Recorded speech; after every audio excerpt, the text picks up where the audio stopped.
Santri-santri Sidogiri, tokoh-tokoh NU garis lurus, itu yang nyerang saya. Ini para pengkhianat semua ini. NU ini dipecah belah Pak, karena ini tonggak utama Pak. Saya sering mengatakan Syiah itu karena kecil jumlahnya, kalau besar dia akan memberontak juga di negara ini. Satu negara di Iran itu bikin revolusi kok tahun 79. Ini karena kecil aja mereka nggak belagak di sini. Orang-orang Ahmadiyah juga karena kecil aja jumlahnya, mereka nggak melakukan pemberontakan. Wahabi itu karena belum berdaya aja mereka. Kalau mereka besar jumlahnya, tumbang Pak negara ini. Tapi ada satu yang mayoritas yang tidak pernah neko-neko dan selalu memperjuangkan NKRI, Nahdlatul Ulama. Ada NU pernah jadi pemberontak di sini? Gak ada Pak. Ideologi-ideologi impor yang ingin berusaha menguasai negara ini selalu menyasar Nahdlatul Ulama. Komunis dulu membantai kiai dan santri NU di Jawa. Setelah kita melakukan perlawanan katanya kita melanggar HAM. Oke, kita diam. Zaman Pak Harto NU digencet habis-habisan Pak, dicurigai. Sampai Gus Dur itu diberikan tokoh tandingan namanya Abu Hasan dalam muktamar NU di Cipasung. Karena tidak mau, kalau Gus Dur berkuasa dia bisa mengambil alih negara ini dari saya, kata Pak Harto. Tapi ya alhamdulillah Gus Dur tetap memenangkan muktamar itu. Selalu dicurigai, digencet. Sampai Gus Dur pun ketika jadi presiden diturunkan paksa Pak oleh gerombolannya gelandangan politik. Apa ada orang NU yang ngamuk?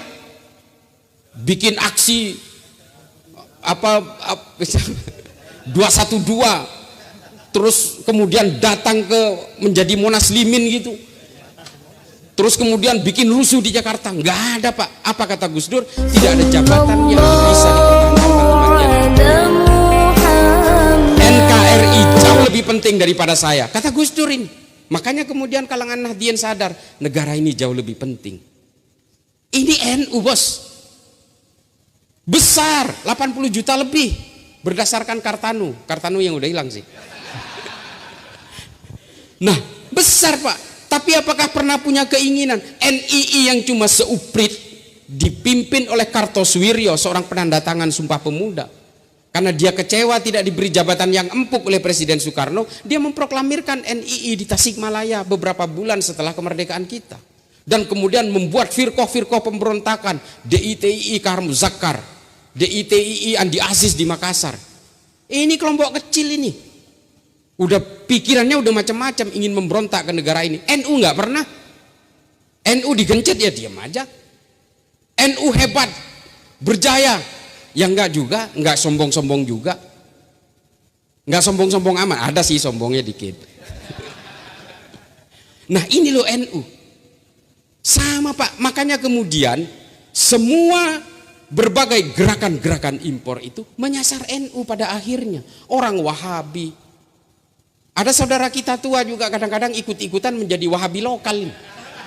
Ini mohon maaf, ini padahal kita ini satu tim dalam sekoci, nggak boleh. Ada juga yang kadang-kadang nyerang. Kemarin ada salah ucap dari salah satu peneliti dari BRIN, hanya kesalah ucap dilaporkan ke polisi dan sebagainya. Sudahlah, kita ini NU ini udah diliberal-liberalkan, dikafir-kafirkan berpuluhan kali, ribuan kali, bahkan dinerakakan ribuan kali, diam aja kok.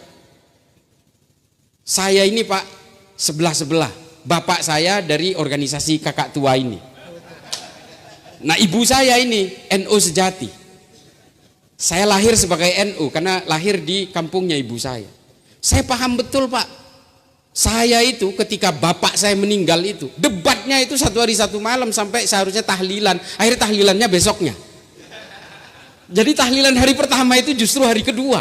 Karena debat dulu dengan keluarga dari bapak saya. Dulu.